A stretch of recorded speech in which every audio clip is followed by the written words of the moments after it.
दोस्तों अगर आपने जरूर सुना होगा अंत भला तो सब भला।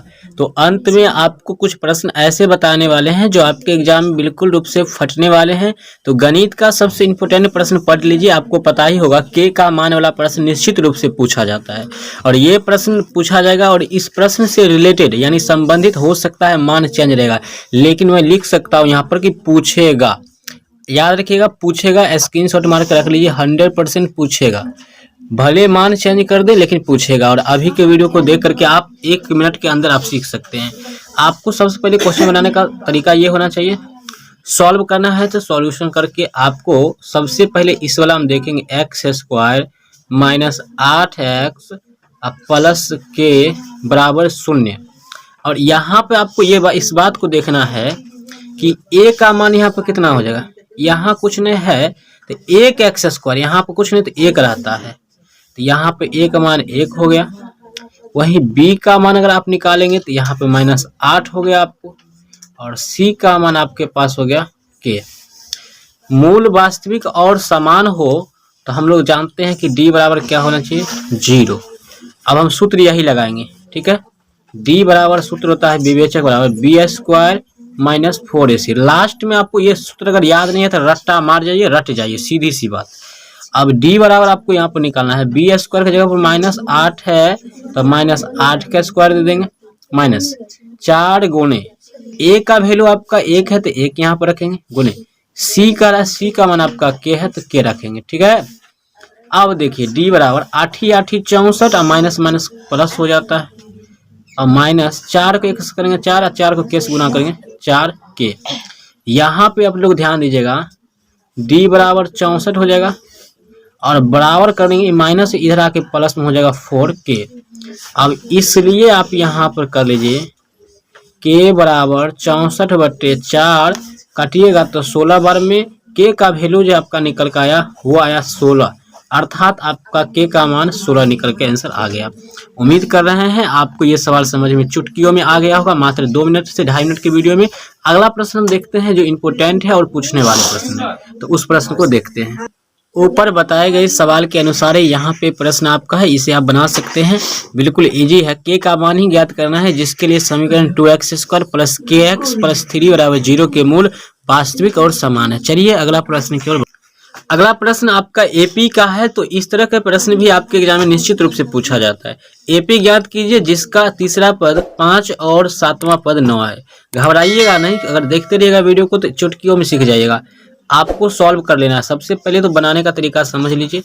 अब आपसे कह रहा है तीसरा पद, हमने कभी पढ़ाए थे तीसरा पद का मतलब होता है a3 निकालने के लिए सूत्र होता है a + 2d। अब a + 2d बराबर आपका कितना दिया हुआ है, तो यहाँ पे 5 दिया हुआ है, तो एक आपका ये समीकरण हो गया, ये 3 हम निकाल लिए हैं। और 7वां पद कहता है तो a आपका 7 हो जाएगा। a7 निकालने के लिए आपको हो जाता है a + 6d बराबर कहता है 9 है यहाँ पे मान, तो आपको 9 रख लेना है। इसको कर लेंगे समीकरण 2। अब समीकरण 1 और 2 को घटा देंगे, समीकरण 1 में से 2 को घटाने पर, बिल्कुल इजी मेथड है, थोड़ा समझना है और बस बना लेना है। अब घटाएंगे तो आप सब देख सकते हैं a + 2d बराबर 5, यहाँ पर a + 6d बराबर 9। इसको घटा लीजिए, प्लस है तो माइनस माइनस, ये खत्म हो जाएगा। अब 6 में से 2 जाएगा तो -4d यहाँ पर बचेगा, यहाँ पे घटाओगे तो -4 बचेगा, यहाँ से यहाँ खत्म। अब यहाँ पर d बराबर समझोगे तो 4/4 हो जाएगा, अर्थात d का जो वैल्यू निकल कर आया वो आपका क्या निकल कर आया, 1 आया, ठीक है। अब देखिए एपी हमको ज्ञात करना है, d का मान 1 निकल गया है। अब यहाँ से हम लोग क्या करेंगे, जगह नहीं, हम यहाँ पे समझा रहे हैं।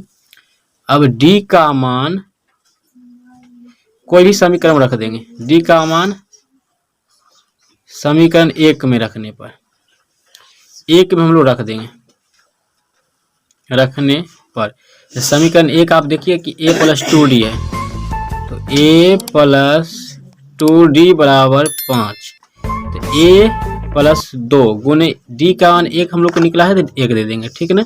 अब बराबर 5 हो गया। अब a + 2 हो जाएगा बराबर आपका 5, इसलिए ए बराबर करेंगे तो 5 माइनस 2, क्योंकि प्लस में है इधर आके माइनस हो जाएगा।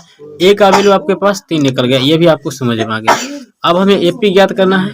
तो एपी बराबर पहला पद हो गया 1, दूसरा पद बता है कि सारबंध, दूसरा पद क्या हो जाएगा, यहाँ पे हम लोग देखेंगे 3 है, ठीक है।